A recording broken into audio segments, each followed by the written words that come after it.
Welcome to the Pavestone series of how-to videos. This how to lay porcelain video will show you everything you need to know to create a beautiful porcelain patio, covering what tools and materials you need, how to prepare the area, how to mix all the materials, and how to lay and grout the paving. The video will also highlight some issues when old, out-of-date methods of laying paving have been used.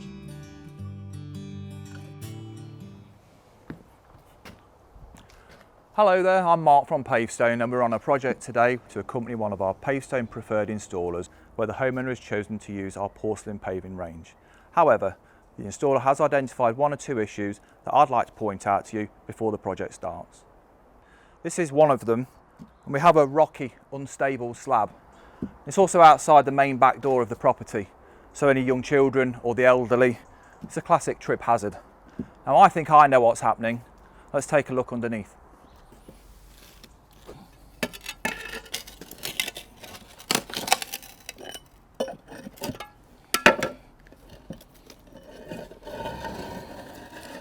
Okay, so as suspected, we've got soil and we've got what we call dabs, although the middle one has got very little cement.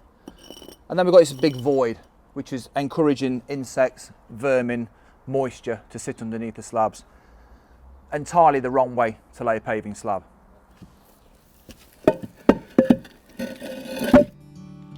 Here's another loose slab, and as suspected, look, a colony of ants have moved in. There's no subbase at all, it's just soil and sand, so it's time to get the guys in, get this area lifted and dug out. These are all the tools that you will need for the job. Most of these you will probably have in your shed or your garage, but some you may need to buy from your local builder's merchant or DIY store. And these are all the tools you will more than likely need to hire from your local tool hire store. Materials for the job: subbase, sharp sand, or sometimes called washed concrete in sand, cement, the all essential priming slurry, and the flexible tile grout. And finally, the all important safety gear, essential for all installations.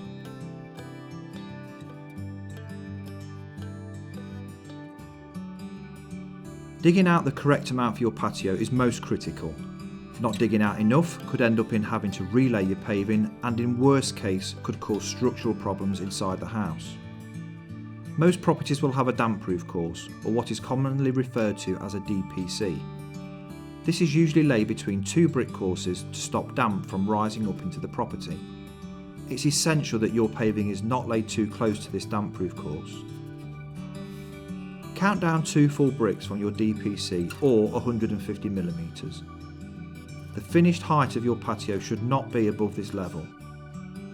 Mark down a further 150 to 160mm from this point. This is the level that you need to dig out to. This will allow for the slab around 20mm, the laying mortar around 40mm, and then finally 100mm of subbase. The soil at the bottom of the excavated area should be firm. Check with your heel. If it sinks in, it's too soft and you'll have to dig out more until you hit firm ground. You will also need to consider the fall of the patio. This is so water can run off the surface of the paving. The fall should be 1 in 60, so for every 60 cm of paving, the drop should be 1 cm. For example, if your patio is 3 metres, then one end should be 5 cm lower than the other end. Hammer the peg into the ground until the top is at the level of the finished paving height. Hammer another peg where the patio will finish and run a string line between the two pegs. Ensure the string slopes down from the building to the edge of the patio. Some spirit levels are already marked at 1 in 60, which makes getting the correct fall much easier. As you can see on the illustration, and due to the fall, more needs to be dug out at the edge to ensure the correct level of subbase and bedding mortar. Now that you're happy with the levels and the correct fall, the subbase can be tipped in. MOT Type 1 is the best material to use and can be purchased from your local builders merchants in bulk bags or delivered to your property loose on a tipper lorry. Spread the subbase out to about 30mm below the string line. Using a vibrating plate to compact the subbase down. This is one of the most important factors when installing a patio. Poor compaction and not enough subbase will leave you with areas of the paving sinking. Compact down to 60mm below the string line. You may need to top up with more stone. So just checking, 100mm of subbase leaves 60mm for the bedding mortar and the paving. Regularly check to make sure the whole area has the correct levels. Spend plenty of time compacting your subbase, passing the plate over the whole area at least 7 times, and don't worry, you can never over-compact. Before you start laying, you should always inspect the paving as soon as it's been delivered. If you are not laying the paving yourself and you're having a project completed while you're on holiday, try and take delivery before you leave so you can double check all is in order. With porcelain paving, you should always check that the batch and shade numbers match, just the same as you would when buying wallpaper. If the numbers are different, you could have a mismatch of colours across the patio.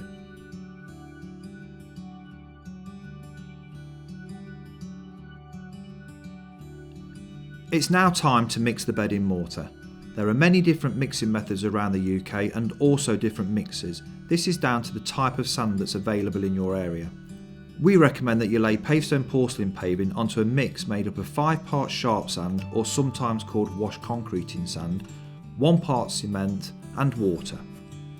You may wish to add plasticizer to the mix, which improves workability. Just follow the advice and the instructions on the packaging. Unless you are laying a very small amount of paving, say a couple of slabs, then it's a good idea to hire a cement mixer. This will be much quicker and much less hard work as mixing in a wheelbarrow. Use a bucket to gauge the correct proportions. First add some water, then 3 buckets of sand and then the cement. Keep the drum moving to avoid the mixture sticking to the back and the sides. Let that mix together and then add the last 2 buckets of sand, keeping an eye on the wetness and adding a small amount of water at a time. It should be a nice creamy mix. Too dry and it will be hard to tamp the slab down to the correct level, and it may not adhere properly. Too wet and the slab will slide around and laying will be very messy. Check the consistency before pouring out into the wheelbarrow, but you must always turn the mixer off first. This is how your mix should look. And here's a top tip. Put a splash of water into the drum to clean off any leftover mix. A few rotates and then switch the mixer off. This will make your other mixes easier to do. Right, the subbase is now down and the guys have started to lay the paving. The customer has chosen this impressive porcelain paving, which is from the Pavestone Discovery range. This is the Origin Grande colour and it has a very light textured finish. As with all porcelain paving, you must apply a coat of slurry primer to the back of the paver. It acts like a glue, which gives a strong bond between the paver and the mortar bed.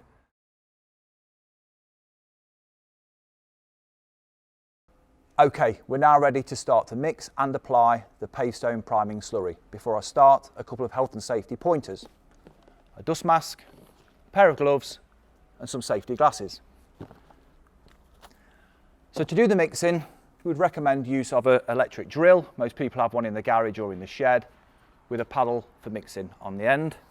If you're using a small amount of the powder, a cordless drill will work fine.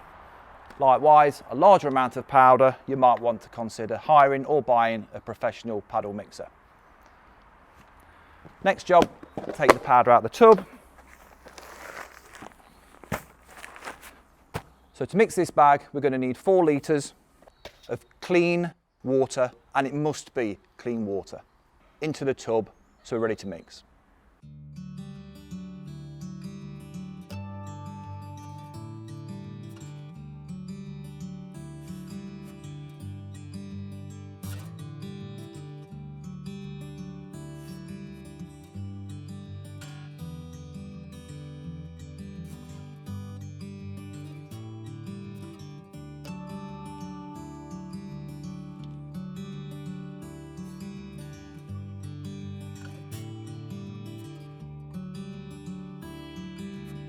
Okay, the priming slurry is now mixed and it's all ready to be applied to the back of the slab. So here we go. So get a good amount of product on the brush. And an essential part of applying this is to make sure that we go right to the edge. So it's no good leaving the edge. That's the wrong way to apply this product. You need to get right to the edge. Okay, so paint it on, nice consistency. The other thing to bear in mind is, as I've said before, this is a glue. It's a very strong adhesive. It will stick. Best to keep a bucket of clean water and a sponge on one side, because if you get it on the face, you need to wipe it off. As you can see, I'm going right to the edge. Top tip, I've got 2 bits of timber there. It keeps the paving off of the ground. That allows me to come straight across the bottom. I'm not applying the primer onto the ground and picking all the dirt up. One last dip, straight up the edge. No clear bits of paving showing.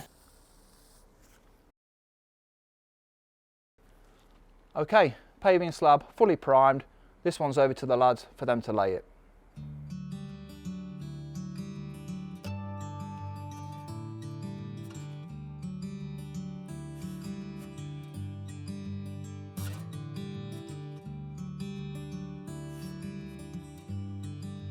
Shovel enough mortar where the slab is to be laid.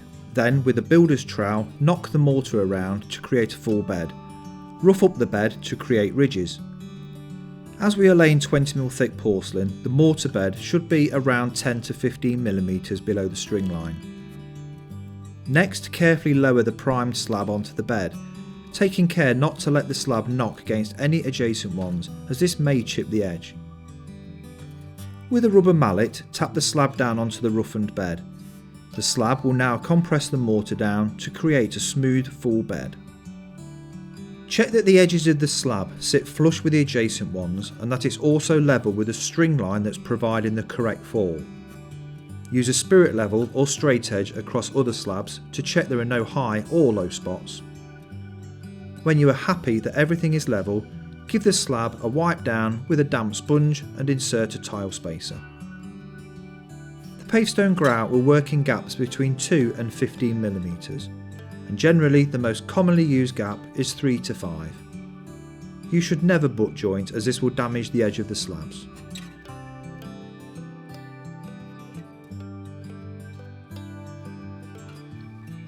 Before carrying out any form of cutting, you must wear the correct personal protective equipment as shown at the start of this video. You can cut the slabs as and when required, but you may prefer to lay all the full slabs first and then do the cutting in one go. If your project requires a lot of cutting, it's a good idea to hire a table saw. This will make light work of cutting, however a petrol powered wet saw or an electric grinder will do the job quite adequately. And they're also perfect for cutting curves and small intricate cuts around drain covers.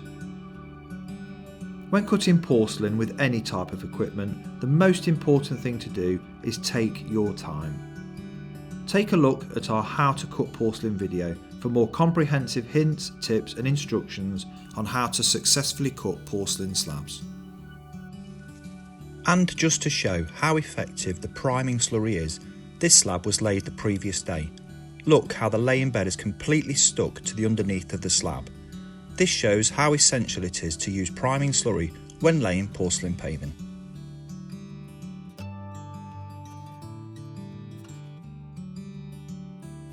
The final part of the project is the grouting. Before you start to grout, the paving must be completely dry and free of any dust and debris. You may also need to lightly wipe down with a damp sponge and check there is no water in the joints, because this will affect the colour of the grout as it dries. Crack open the lid and take out the sealed bags, and it's best just to mix half of the tub at a time, especially on a hot day. Using clean water, measure out 1.2 litres into a clean sturdy bucket. A good tip is to use a marker pen on the side of your measuring jug. one at 1 litre and one at 200 millilitres. Gradually pour in one 5 kilogram bag of grout. There are some tubs which will have 4 bags of 2.5 kilograms. If this is the case, then use 2 2.5 kilogram bags with 1.2 litres of water.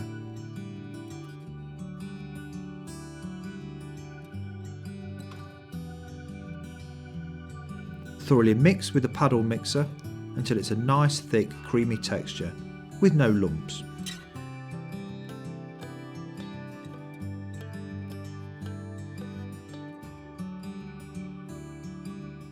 Okay, so the grout is now mixed and ready to be applied to the paving. And to do that, we can use a traditional squeegee or a float. Alternatively, you can use a grout applicating gun. Keeps the job cleaner and quicker. And you can pick these up for around about £30. The traditional method of applying the grout is using a rubber float. Completely fill the joint by pressing the grout in. Always try and keep any excess grout on the slab to a minimum, which will make it easier for you to clean down.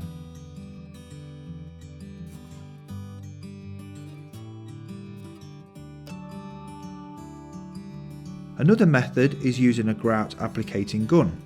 Whilst filling the tube can take some time, it's much cleaner and quicker to apply into the joints. Just make sure that the grout fills the joint right to the bottom.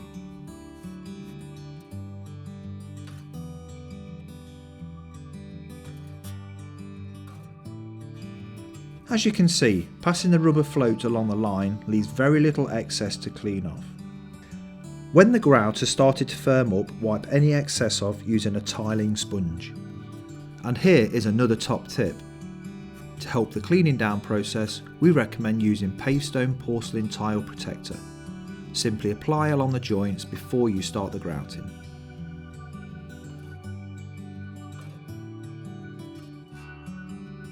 What a complete transformation! From a tired, sad-looking patio with dull, square concrete slabs to this beautiful contemporary garden. With our low-maintenance porcelain paving and this artificial lawn, all the homeowner needs to do now is just sit back and relax. For more installation hints and tips, visit the website pavestone.co.uk.